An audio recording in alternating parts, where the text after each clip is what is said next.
第274章恶毒。当亚飞抬起头时，刚好看见萧炎那略微有些显得红润的脸庞，当下精致绝美的脸颊上闪过一抹好笑与错愕，旋即掩嘴娇笑道：萧炎弟弟，没想到3年不见，你不仅变得成熟了，似乎还害羞了许多呢。我一直都很腼腆。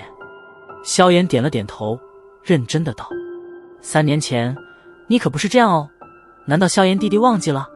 在我当初认出你的身份的时候，你可是很粗暴的哦。亚飞桃花美眸中掠过许些笑意的道。望着那一笑一颦间释放着妖娆诱惑的亚飞，萧炎有些无奈。